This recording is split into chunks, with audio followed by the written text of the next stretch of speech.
say, man, it's your boy Hustle, man, out here in the community doing one thing at a time, man. And we have another great, you know what I'm saying, celebrity in Fayetteville, North Carolina with me. Can you please tell me who do I have with me today? Peace. With you today is Miss Crumb, also Dr. Bridget Crumb Williams. Yes, ma'am. So, Miss Crumble, you know what I'm saying? Tell the people, you know what I'm saying, a little bit about you and what do you do, you know what I'm saying, for the community, ma'am? At this point, I am a emerging poet, spoken word artist here in Fayetteville. I previously lived in Fayetteville about 13 years. I am currently in my hometown, Elizabethtown, shout out, E-Town. But when I decided to tap back into poetry, I realized that it was a real buzz and energy here in Fayetteville. And so it felt like just coming back home. Yes, ma'am. Hey, look, coming back home is what, you know, people are really needing to hear, you know, because some people are going back, coming away from home, like, I got to make it, I got to go out, you know, to different places to see what's new, which is fine and all and dandy, but you have to go through the cracks and the crevices to really find the people that fit you. Right. So you can thrive. How long did it take you to fit into the scene out here when you came from, Well, when God you came is good. out? I will honestly say my anniversary is in 2 days. Woo! So in 2 days, my 1 year anniversary back on the poetry scene here. It's been love. Yes, ma'am. Positive energy, really feeling at home. My first event back was actually across the street right there at the Sweet Palette. Okay. Yes, with ma'am. LJ, Bowen, shout out. Mr. LJ, I heard that he's a very positive person, you know, person that is going to have you in a room and make you want to do it. Right. So it's the difference of wanting to do it, but making you want to do it, hey, you got to write something the next, you know, 15 minutes and then bam, you up on stage. True, he is definitely very inspirational. Yes, ma'am. There have been times where I've sat there and I'm like, I'm still writing. So it's just a really energetic atmosphere. Yes, ma'am. So who was that person that, you know, influenced you to get up on the stage to share your story? I would honestly say probably my twin brother. Okay. He's no longer with us. Yesterday was the 5th anniversary of him passing. But he was just that personality. He was like, just go get it. He used to like freestyle on the spot. Yes, ma'am. So I just made a promise to myself that I was going to do something that I hadn't done before in honor of him. And so that was one thing that got me back into poetry. Hey, look, when your family members inspire you, you know, try to get people to take that walk with you. Because, I mean, that's what it is. It's taking that walk with you, understanding that your voice may be something that they need. You know, you could probably be a singer or, you know, just a poem might set this song off. So I see where it comes from. And I want to know, what influenced you to start doing poetry? My grandmother, a long time ago when I was 8. I'll never forget, she had me write my first speech for church. And so, Yes, ma'am. yeah, it was a Mother's Day speech, so it ended up being a Mother's Day poem. So, yeah, I would definitely say my grandmother and the church really inspired me. You got to be basically, you know, people know when you go to church, you're in there from 8 a.m. to like 9 p.m. True. You know what I'm saying? Every Sunday. You know, you got school the next morning at 6, so it's like a part-time job. You know, if you don't get up in the morning for school, it's in trouble. And my grandmother was an evangelist, so, you know, she was at all the celebrations and the events. She talked to everybody in the parking lot. She knew everybody. Yes, ma'am. The grandma was that person that stood out in your life, you know? Yes, she raised me. To go ahead and make you that person. Give us a little rundown of who she was and that impact that she had on your life. Well, I consider my grandma to be my saving grace. My grandmother raised me ever since I was probably around 7, 8 years old. Yes, ma'am. I was always sick with asthma. So she was like, well, she's so sickly, let me take care of her. God bless her heart. I'm going to raise her and take care of her. Because my mom smoked cigarettes, so, it ended up being a natural transition for me to actually live with her. And she was just that strong woman. Her mother died during childbirth of her sister. And so she had to teach herself how to read and write. She said, and she did that by reading the Bible. Yes, ma'am. At 5 years old. So just that fight and that determination in her. She was a strong woman. She believed in God. She ran our household and our family. She was that backbone. Hey, I don't understand.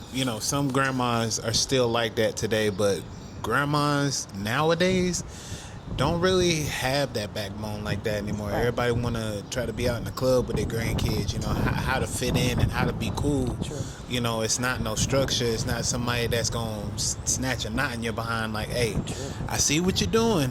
If you're not going to straighten up, then you need to go ahead and get out of the way. Right. Because you're causing a lot of problems out here in the community. Right. We don't really have the village that we grew up with. We don't. It's like the village done burnt down. And everybody's for self. Everybody's for self. People want to go ahead and just run and tuck their tails and hide and speak in groups. Right. We don't need to speak in groups. We need people out here in these neighborhoods. We need people out on porches again. And and it's not fun no more. Little girls are not being little girls no more. They're being targeted. Yeah. Little male kids can't be kids. You're right. So it's not nobody out here playing no more. So it's just like, what are we really doing at the end of the day when we have these real big mamas?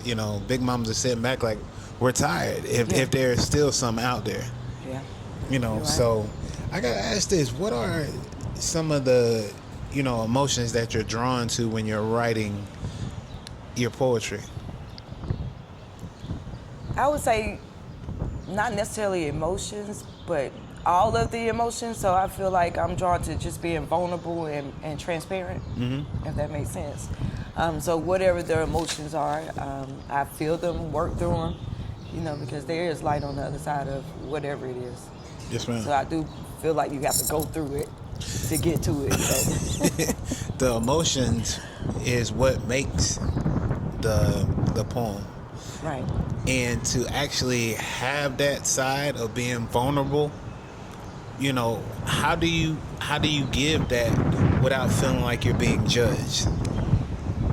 The first thing I had to do, I guess, let go of ego in some regards, and not really care about how it might be perceived. If that's what my emotions are, or if that's what my lived experience is, then being transparent and vulnerable and sharing that, to me, that's good enough.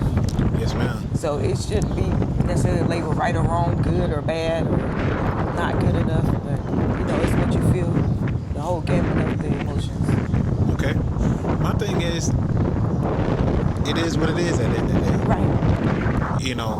We spoke previous about how to just lock in and get up there and do it. Because at the end of the day, people are going to talk, people are going to judge, but nobody's really living your life. Right. To really actually look at you and be like, well, dang, she can't really say that. You get up here and you actually give people a voice because people are scared to say what they want to say. Right. How they're going to do it.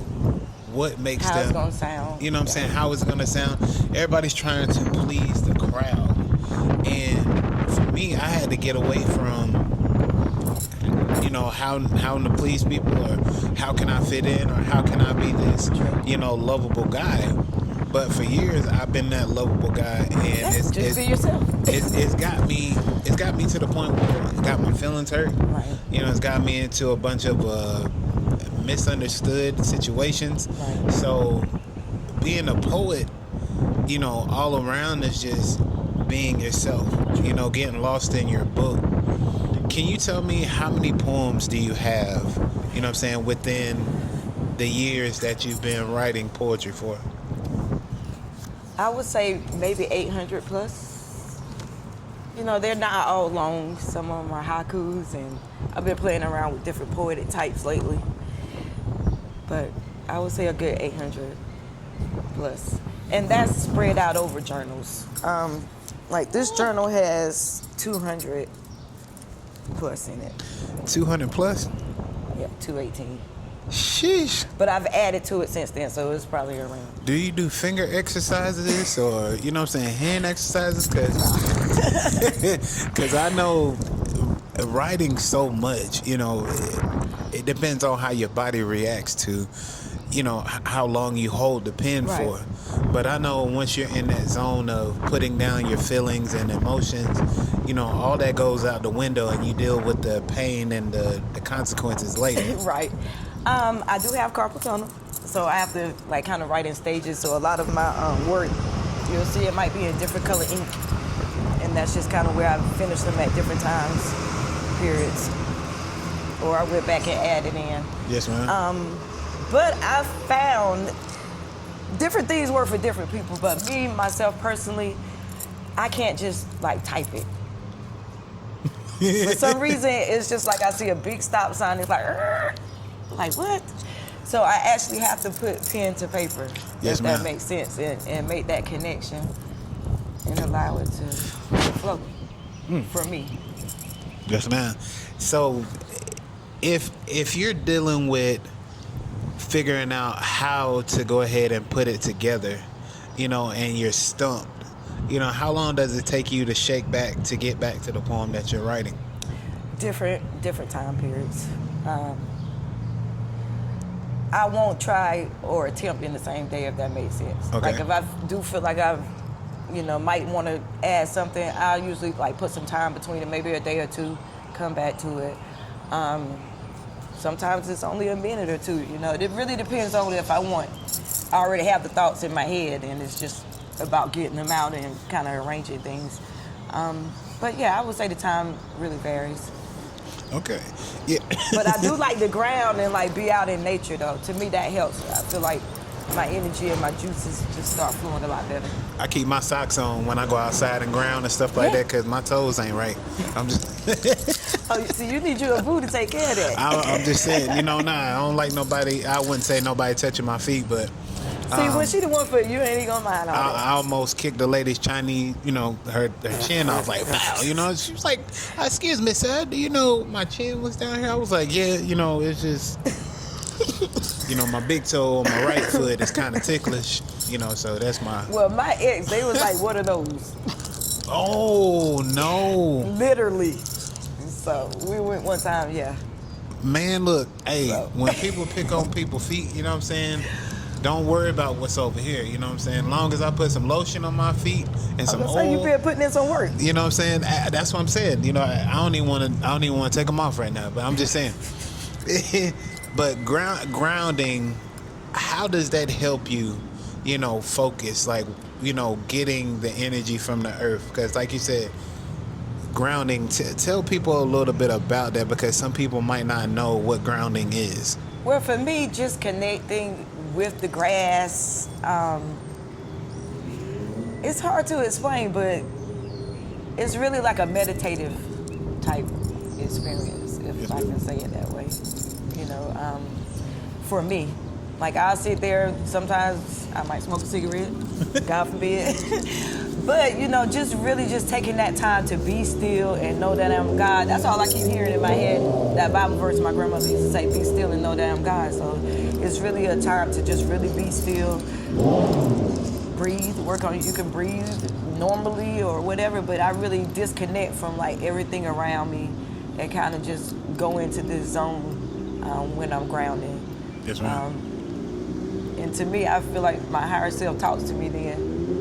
Kind of like a whisper of what I should do. It might be a line to a poem or anything. So if there's anything, you know what I'm saying, that you're taking away from these out-of-body experiences and stuff when you're meditating, you know, and grounding, you know, how do you feel throughout the day? Is it just, you know, when you're meditating on the grass and, you know, getting one with nature and stuff like that, is it just for that time period to go ahead and help you out then, or does it carry throughout like the week? I feel like it carries throughout my life.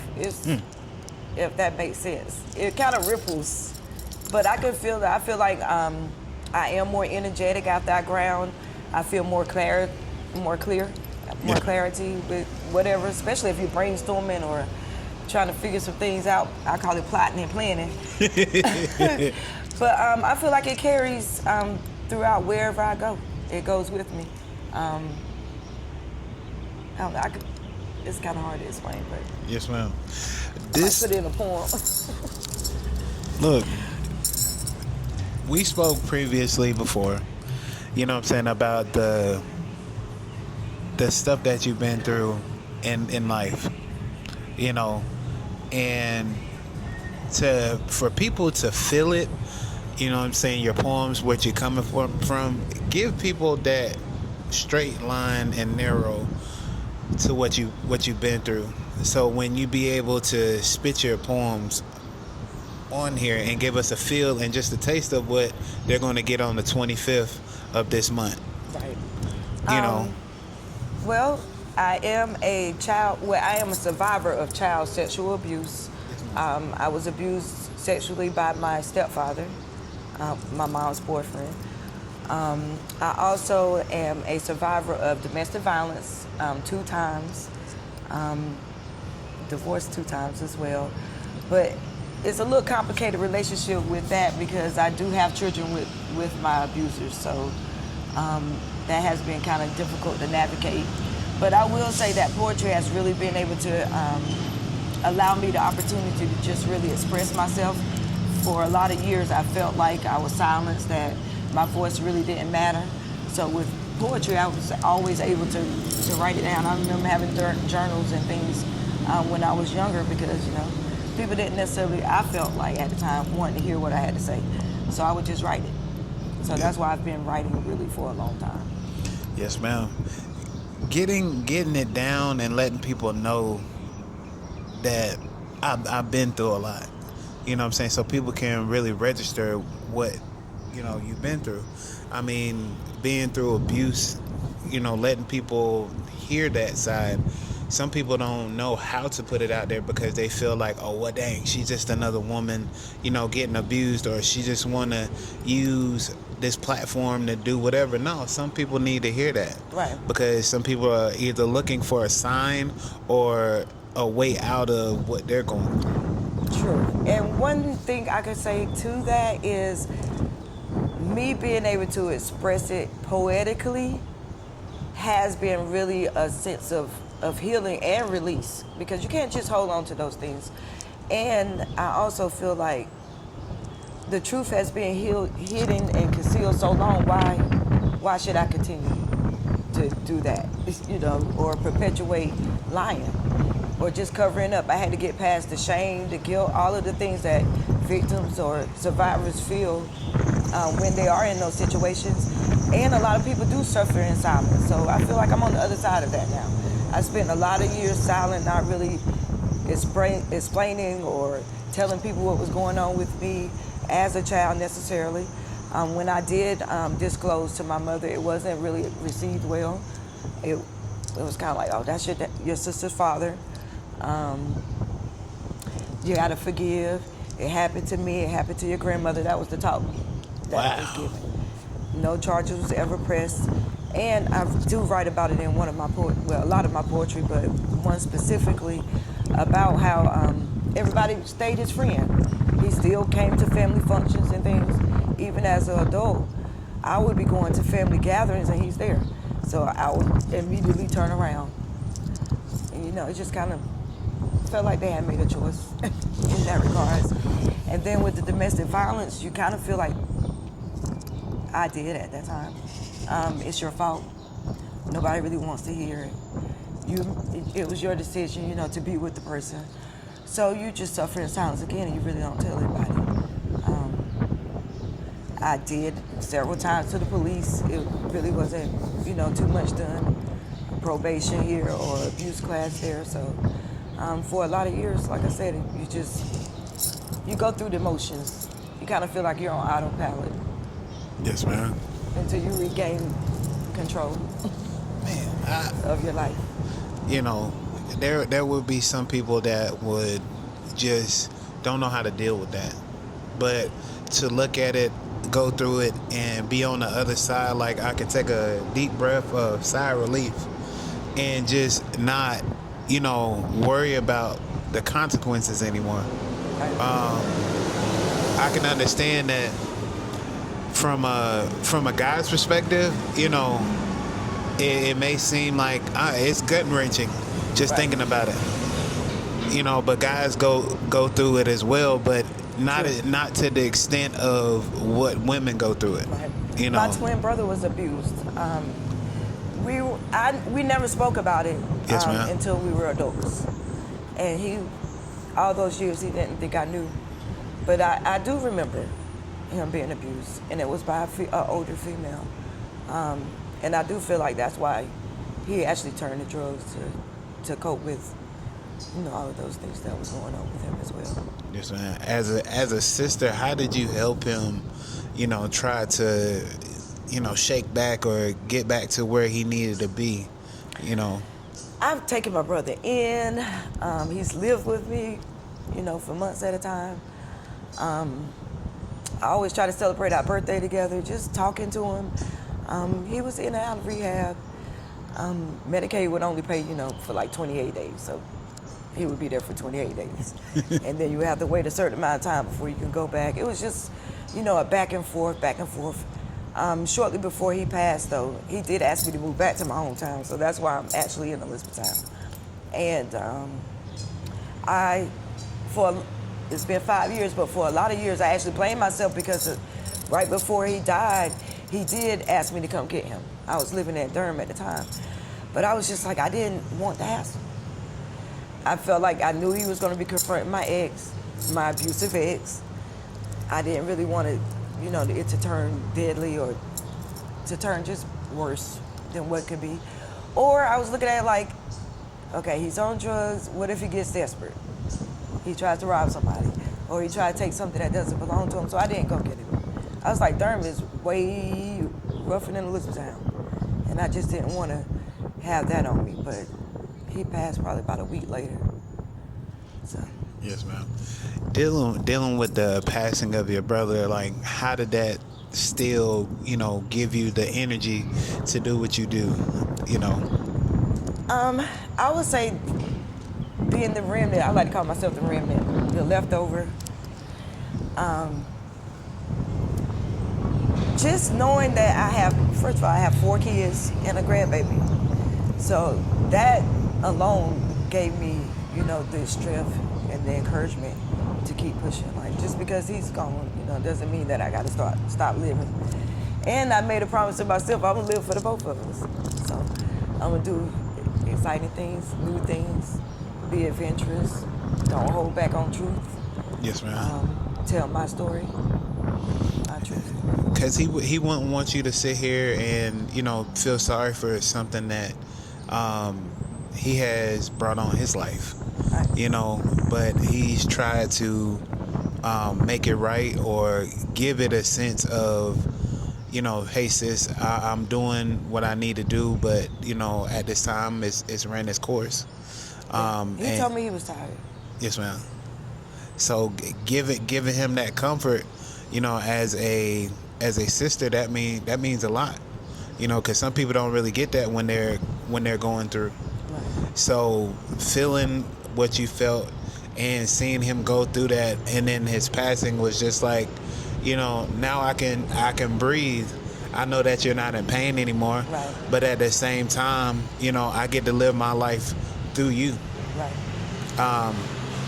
And I still hear him. Sometimes when I laugh, I'm like, that sounds like my brother. Yes, ma'am. But I have that sense that, and I do go visit his cemetery, the grave, quite frequently. I always take little trinkets and things out there. So I took him something on yesterday since that was the anniversary of him passing. But my brother was adventurous. He would call me, he'd be like, I'm in Atlanta. How you get to Atlanta? Like, how did you get to, like, literally, how did you get to Atlanta? Or he's like, I'm in Rhode Island. What? Like, I'm in Detroit. I'm like, Chicago. I'm like, how? So, I take that, that adventurous spirit. We jumped in the hoop then and went to Texas, being the kids. So, you know. Look, always living life. Yes, ma'am. Always be adventurous about whatever you're going through in life. Right. You know, that trip or making small memories with people is what lasts long. So that's what I'm doing with my daughter. She's turning 13. She want to be alone and everything like that. And I tell her, I said, heck no. I said, I work too much. I said, I see your face every day. You know what I'm saying? You're going to come over here and give me a hug. We're going to spend a couple hours together because, you know what I'm saying, I've been out and about doing what I need to do for us. You know, I want to at least spend some time with you because I've been dealing with the world. I just want to shut the door and deal with my daughter. Right. You know, and she's like, she don't understand that yet. But she does. She just won't. You know, they be stuck in their ways sometimes. She will appreciate that. Because I did not grow up with my father, so I have a poem, Daddy Wounds. So yes, ma'am. even that little bit of time, it may seem like it's not a lot. It adds up. It adds up in the bigger picture. I look at it and I tell her, I say, you better love on me while I'm here. She said, don't go there, Daddy. I said, you're always going to be here. I said, I know I am, but visually, you know, love on me while I'm here. Right. And I broke it down to her, and she was like, you know, she was like, I never want to think about that, but at the same time, you know, it's life. And for a 13-year-old girl to sit here and give me that response, it was just like my daughter is grown enough to know that if we play with time, you know, there's not going to be a time where we can go back and look at. There are no rewinds or do-overs, right? So I got to ask this too: how important is sound comparison to meaning in your poems, ma'am? I would say have a fine balance. Okay. To try to find balance between the two. You don't want to lose your meaning, but in the same regard, you do want to be aware of how it sounds, if that makes sense. So I feel like it should be a nice little balance there. It can sound kind of crazy and then not have any meaning. It's like, what's the point for me? But yes, ma'am. Now the words, you know, is cool, but sometimes that sound, you know, it sounds good, but then you look at the words and you be like, is that what it's supposed to be? That's what it's supposed to be. Because I found myself going back and be like, nah, that didn't sound right. You know, last night I don't think I was on anything, but you know, nah, I need to change that. Exactly. And I like I said, I found myself doing that, understanding that some things don't go with each other, and it's just like, well, let me go back and figure out how to gather myself a little bit better. I do feel like that's where poetry kind of, some things that might not go together might actually need to be together in that poem, if that makes sense. Who is your favorite poet? Like, you know, past or present?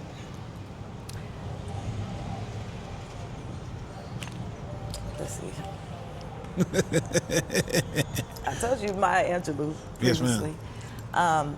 But presently, I'm gonna toot my coach teammate's name. Like, she's really my favorite poet right now. Okay. That's living, and that'll be Letitia Brown. Letitia Brown. Right, and I also enjoy Ashley Connors. I don't know if you're aware of her, but she's really good as well. No, ma'am. Two beautiful black women, just their style, their delivery. See, look, I'm gonna be honest. Chef's kiss. I'm really digging it right now. Yes, ma'am. I'm gonna be honest. You know, to hop back into this poetry thing, because I used to do it in high school, and then when I graduated high school, I had done my first book called "Enter the Mind of a Torn Man," and I was getting out of a 2.5-year relationship, and I fell like deeply in love with this woman. Right. And I couldn't shake it for the world of me. And I made up that third year, like, this is what I'm going to do to release everything from her. Right. Because I was like, dang, she got roots on me, something like that. And I buried my drawers in the backyard. Them soul ties. You know what I'm saying? So I'm like, I'm like, Lord, how can I do this, Lord? Like, and one of my friends was like, look, you need to either write it down in the book, close the book, put it in the corner, and just breathe and say, let it go. Release it. And that's what I did. I sat down, I wrote the book. Miss Yogi with 2 eyes, she helped me put it together, laid out the pictures, everything like that, columns, all that stuff. And it came out to be one of the most, good feeling books. And I'm like, do I have to do this for every relationship? Right. Because then I'm going to have like stacks of books. If that's your coping, if that's the way you cope with it, but as a man, I'm looking at it like, you have a series. Like, hopefully not, right? Just one book. Like the next one will be the one. So that'll be the bestseller. So. Right. So I'm like, I don't know. So it's just like another chapbook, might be on the way. But it was just that point of me locking in and understanding that, like you said, this might be my coping mechanism. Right. So I'm not ashamed of it. Writing and poetry, I would say it's definitely Yes, ma'am. one ways I cope and release and transmute and get over it and get through it. So keeping the energy of the first poem that you write, do you just write that first draft down and then start over and then look at what you have in the middle to take away from it just to rewrite it, or do you just keep everything flowing? Some poems are like that. Yes, ma'am. You said that, but some poems have been that way. What you got in there to spit for us a little bit? You know what I'm saying? While you flipping through, because poets, when they get to flipping through their books, that energy hit them and be like, ha, I got one. Since you were talking about an ex, right? I do have one. Okay. Replay. Yes, ma'am. I know you replay it, us, over and over again in your mind. If only you could replay, rewind. Replay the moments you fumbled, flipped the script on life, our life together. Co-writers in this thing, this tune called love, and what could have been a beautifully written symphony of two. I know you replay it, don't you? It, the day I finally left you, surprisingly never to return, no returning, no retuning keys, now broken, a beautiful instrument destroyed. So that was that. You said, what was that? Replay. Replay? Yes, ma'am. Hey, look. I'm just saying, the 25th is going to be fire. And what she has is going to singe and set the mic on fire, okay? Y'all better be ready to come on and come in and do what you need to do, man. I appreciate that. And before that, we have Art Attack tomorrow. Yes, ma'am. Art Attack, tell us a little bit about that, too, because I know that's another stage that you're on. Art Attack is an artist showcase that happens at Patty's Irish Pub. Yes, ma'am. And it's curated by our other poet, Catherine Rose. Yes, ma'am. Every second Wednesday is the one that she's curating. And it's a chance for poets, rappers, entertainers, Also, they have artists, so people that actually paint. They have vendors there, so it's a whole experience every Wednesday at Patty's. Yes, ma'am. See, look. And every second Wednesday, she specifically has poets. Yes, ma'am. Look, hey, on Hustle Man Podcast, man, you're getting information on where you can get and go and put yourself out there on the stage and meet new people, to network, to go ahead and just be yourself. True. Because, there's not a lot of places where, I wouldn't say a lot of places, but people don't know if it's not on the internet or in their little small groups and stuff like that. It's just something that you would have to go ahead and go look for. And well, LJ, he does have Poetry in Fairfield page. So if you are interested in, finding different events that might be happening poetically during the week, you could join the Facebook page, Poetry in Fairfield as well. Yes, ma'am. You know what? When we get done with this, I'm going to have to go ahead and be put on that so I can go ahead and look like, this is going on. If it's downtown, I can walk and, get me a nice good breeze in, nice good night, and we can go ahead and get some Yeah. poetry in. Sometimes I poetry hop, open mic hop. Yes, ma'am. So, how 'Cause many times? Sometimes events are you might have one or two on the same night. I ain't never. Last time I, you know what I'm saying, did any hopping or anything like that, it was a bar, out there in Yeah, I was Wilmington. gonna say no bar hopping, but some of the open mics, you know, are at bars. Yes, so ma'am. You never know what you can get in. You know Get what? in a sip and a say. Say your piece. You know, some people get in the sip and they unload their whole book. You know. Hey, that's fine too. Yes, ma'am. That's So, fine, too. what kind of poems do you really get into? Because I know you got some heartfelt ones. You know, do you get into the joyful ones? You know, talking I about do. God and putting out there. You know, if you're walking or just having a feeling. You know, I do. how often are you in your book? Every day, several times a day. Yes, ma'am. Yes, I do. Like I have one here, Lazy Sunday. Okay. I wrote one, I walked in the rain today. That was on yesterday. Walked in the. Yes, Like, ma'am. yeah. How do you?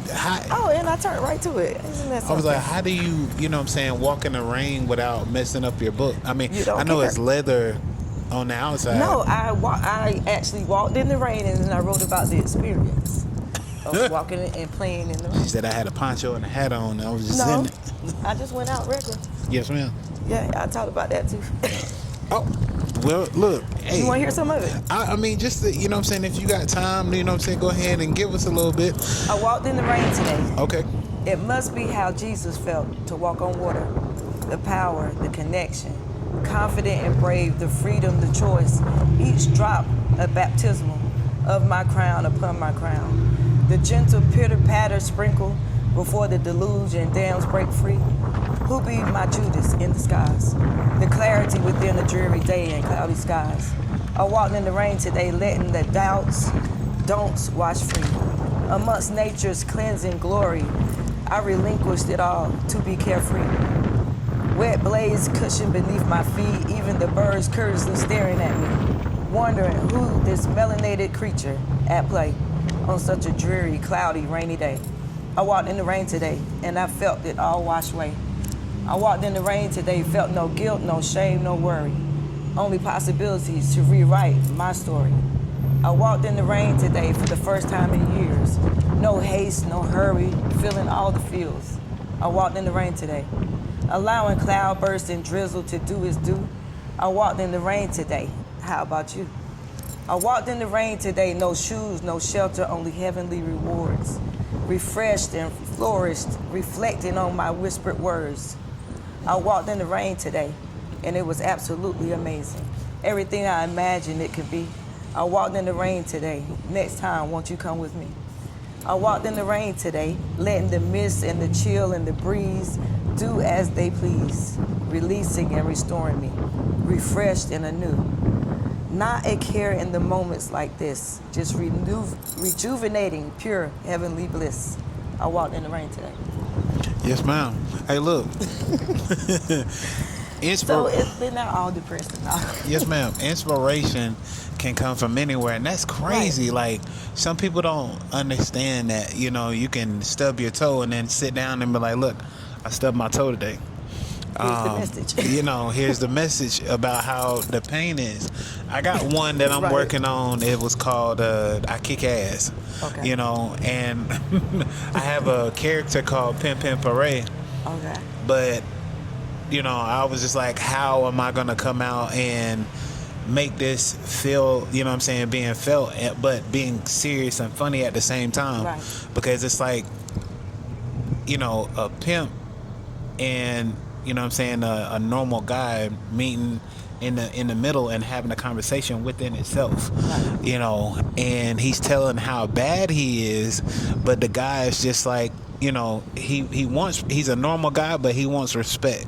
Right. But his alter ego is always popping out, but it's never seen. Okay. So that's what the poem is about. I kick ass, you know, and I haven't got, you know, I got a few bars, but I haven't got it down yet, but it was just like, I kick ass. Oh, you don't think so? Well, please, watch me as I turn my back. Okay. And it's just how it starts off. But for me, I'm looking at it like I don't want to be stuck in that box of like feeling like I have to write my emotions down. I want to be all over the place, because after I wrote that chat book, it was just like kind of let your emotions, go for a little bit, get back to being funny. Yeah. And me doing this poetry thing, I want to learn from the people that's, around me, because I know I'm going to have to tap back into, being that emotional guy and everything like that. But I want to see if I can write a funny one. So when I'm in the crowd and performing this, people's like, they're looking at my costume, they're looking at a regular guy just coming out being funny, wearing a wig, glasses, chain, and everything like that. Right. So that's what it's called. I kick ass. Hey, you gonna get it? Yes, ma'am. The vision already in your head, so. But look, I gotta ask the question: writing poetry, how does that make you view the world with what you're doing? Closely, more closer, Yes, ma'am. more observant. Yeah, just I would say it makes me kind of slow down a lot more to pay attention to, the little things. The little things matter as well. So in a way, it kind of like, it helps me center myself as well as just pay more attention, like hearing the birds. You might hear a car over here, but I feel like my senses and everything have been more heightened as well. Yes, ma'am. If you can give somebody something that is inspirational, because they're going into being a poet as well, what would you tell them? Be yourself. Yes, ma'am. If you have this facade going into it, you're going into this big inflated ego that needs to be validated from others, you might not get that. But just being yourself is a lot easier. It's more freedom with that. It's more true. So that would be my greatest advice to anybody. Just be yourself. Yes, ma'am. Because then you don't have to worry about if my mask slips or if I say the wrong thing or any of that. If you can go back and talk to your younger self, what would you say? What advice would you give that younger self? Be more. Let me see.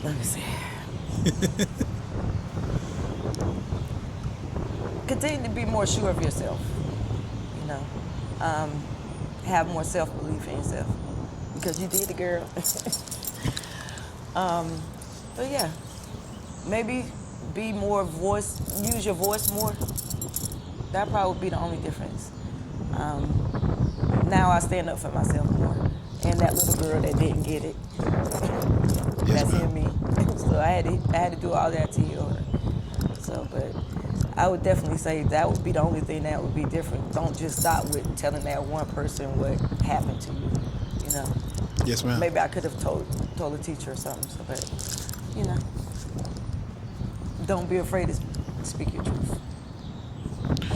It's one thing to hold it in, but to let it out and let others hear what you're saying, it stands out even more. And with a woman like this, giving what she is about and putting it on paper and letting you hear it, that's another step. But the icing on the cake is saying that she can go back and tell herself that standing for yourself, having a voice, being more than what people, put you out as, and just realizing that you can't fold now. It's just, life is just what it is. And sometimes, you can go to a corner and sit down and get yourself together, but you still have to come out fighting. Yeah. True. Yes, ma'am. So can you please tell people where they can find you at? I am on Facebook. Yes, ma'am. As Dr. Bridget Crumb. Okay. I ditched that Williams. She said ditched it. I ditched it. I went back to my maiden name. So you Dr. Bridget Crumb on Facebook, on Instagram and TikTok is BC Will 79. Yes, and ma'am. I kept the BC Will because Bridget Crumb will do everything she says she do. She said I don't feel like redoing my emails Right. and stuff like that. So I just kept the will because I will do what I need to do. Yes, ma'am. Well, look, I give people their flowers on my podcast, man. Thank you for being that rose, you know what I'm saying, in the cracks of the road. You know, because some people can't push past that darkness. Right. And come out and tell their stories. You know what I'm saying? It's always excuses or figuring out, you know, how to just cope with it. But you're actually, you know, you done cope with it. You done got over it. You done seen the rugged side and the rough side of everything. Right. Now it's like you get to live your life the way that you are.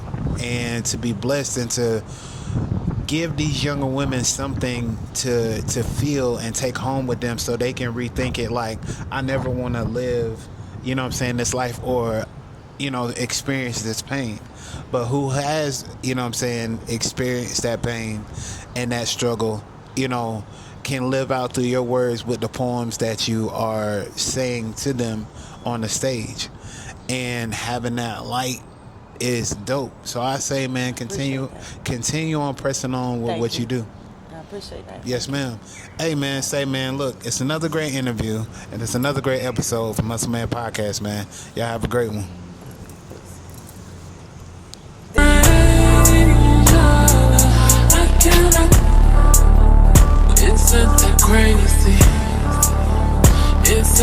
I can't get caught up in love, baby. You had me